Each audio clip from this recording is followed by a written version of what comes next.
দেখতে পাচ্ছি আবারও কেউ কেউ সেই ভারতকে ব্যবহার করে বাংলাদেশে আরেকটি ইলেকশন ইঞ্জিনিয়ারিং করার দুঃস্বপ্ন দেখছেন। এই দুঃস্বপ্ন আপনাদের দুঃস্বপ্নে পরিণত হবে।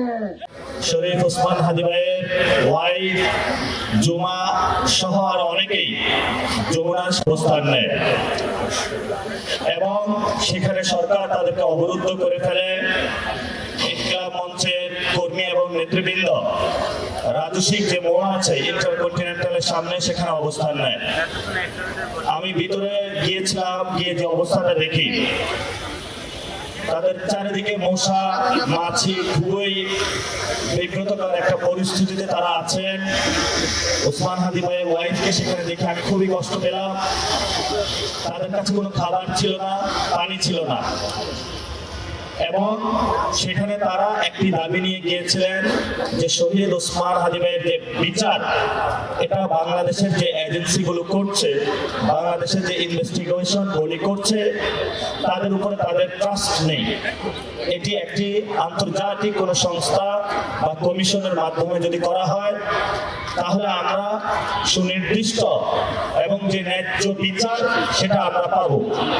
ইনকিলাব মঞ্চের জুমা, তাকে একজন নারী তাকে নির্যাতন করলো, সেখানে আমাদের ভাইদের উপরে পুলিশ ভোট দিয়ে বুকের উপরে লাথি মারলো। আমি হসপিটালে দেখতে গিয়েছিলাম, খুব বিভৎস অবস্থা ছিল, অনেকের মাথা ফাটা এবং সেখানে একজন নিঃশ্বাস নিতে কষ্ট হচ্ছে। জাবের, জুমা, রনি সহ 30-40 জন মারাত্মকভাবে তাদেরকে আহত দেখলাম। আমরা আবার স্বাভাবিক গিয়েছিলাম, কিন্তু আমরা শান্তিপূর্ণ অবস্থান জারি রেখেছিলাম। সেখানে পুলিশ এসে আবার বিভৎসভাবে সাউন্ড গ্রেনেড নিক্ষেপ করেছে, দোকানদারদের উপরে তারা হামলা চালিয়েছে।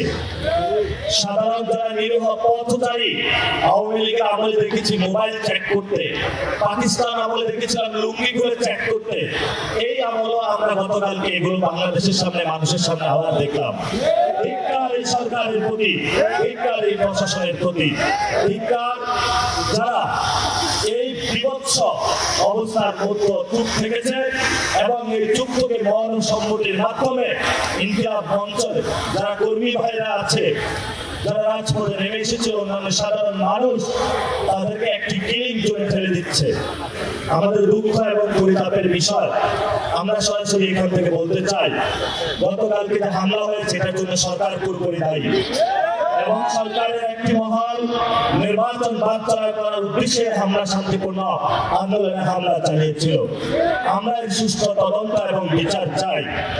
যারা হাসপাতালে আছেন আমরা তাদের সুচিকিৎসা চাই। অনেকে খুবই ইনজুর্ড হয়েছেন, আমরা তাদের দ্রুত গতিতে সরকার থেকে তাদের সুচিকিৎসা চাই। সাথে সাথে শহীদ ওসমান হাদী ভাইয়ের বিচার একটি আন্তর্জাতিক কমিশনের মাধ্যমে অথবা ইউএন এর একটি কমিশনের মাধ্যমে আমরা সরকার থেকে একটি চিঠি দেওয়া হোক, একটি সুষ্ঠু তদন্ত হোক। কারণ বর্তমান যে সিআইডি, ডিবি যারা তদন্ত করছে, তারা যাদেরকে কি বলছে যে আপনি আমাদেরকে সিসিটিভির ফুটেজ দেন, এই সিসিটিভির ফুটেজ যাবে কই থেকে আনবে? এটা তো গোয়েন্দা সংস্থার দায়িত্ব। তা আমরা মনে করি যে বিচারটা হচ্ছে না, এটাতে গোয়েন্দা সংস্থারই কেউ ইনভলভমেন্ট থাকতে পারে এবং তারা এটার মধ্য দিয়ে বাংলাদেশকে অস্থিতিশীল করতে চায় এবং এখানে ভারতীয় শক্তি থাকতে বলে আমরা আশঙ্কা করি। কারণ যেখানে আমাদের সীমান্ত নেই, নিরাপদ একটি সীমান্ত, প্রতিনিয়ত মানুষ মারছে, সেখানে আমার হাদী ভাইদেরকে খুন করেছে, সেখানে ইন্ডিয়ান কোনো এজেন্ট থাকবে না, সে আশঙ্কা উড়িয়ে দিচ্ছি না আমরা। প্রিয় উপস্থিতি, আমরা যেমন হাদী ভাইয়ের বিচার চাচ্ছি, সাথে সাথে গতকালকে যে হামলা হয়েছে ন্যাক্কারজনক হামলার তদন্ত এবং বিচার চাচ্ছি। যারা এই হামলা ঘটিয়েছে তাদেরকে দ্রুত বিচারের মাধ্যমে আনার আমরা আহ্বান জানাচ্ছি। সাথে সাথে সরকার একটা ভয় পাচ্ছে তারেক রহমানকে, যে এই তারেক রহমানের চাপে সরকার হলো ব্যালেন্স ছাড়া পেলে কখনো আমাদের উপর অস্ত্র চালায়, কখনো সরকার নিজের উপর অস্ত্র চালায়। আমি সরকারকে আহ্বান করবো, ভয় পাবে না, তারেক রহমান একটা কাগুজে বাঘ, এটা আসল বাঘ না। টাইগার যদি বলেন তাহলে ইনকিলাব মঞ্চের বাইরা তাদের সাথে থাকবেন। যদি হামলা হয় বাংলাদেশের মানুষ কিন্তু বসে থাকবে না ইনশাআল্লাহ। এই যে সরকার মনে করে যে নাগপুর পারমাণবিক বোম আর তারেক রহমান একটা বেলুন, একটা সুই দিয়ে রেখে থাকবেন, এটা যদি টুনটুনা দিবেন এটা ফুস হয়ে যাবে, ভয় পাওয়ার কোনো কারণ নাই। আমরা সরকারকে আহ্বান জানাবো, ইউনূস স্যার আপনি ভয় পাইতে পাইতে লন্ডন চলে গিয়েছিলেন, ওইখানে একটা চুক্তি করলেন বিএনপি এবং সরকারি প্যাডে যে বাংলাদেশে ইলেকশন হবে।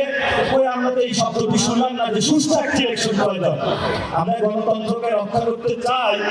এখন আপনি বললেন যে একটা রোগীকে চিকিৎসা করা হবে, সেই সুষ্ঠু চিকিৎসা আছে কিনা, অ্যাফোর্ডেবিলিটি আছে কিনা, সেটা তো আমাদেরকে লক্ষ্য রাখতে হবে। তো এই নির্বাচনের জন্য তারেক রহমানকে নিয়ে আসার জন্য এত আয়োজন, বিএনপিকে নিয়ে আসার জন্য এত আয়োজন, সেটা তো আসলে কোনো গণতান্ত্রিক কোনো ইলেকশন হলো না।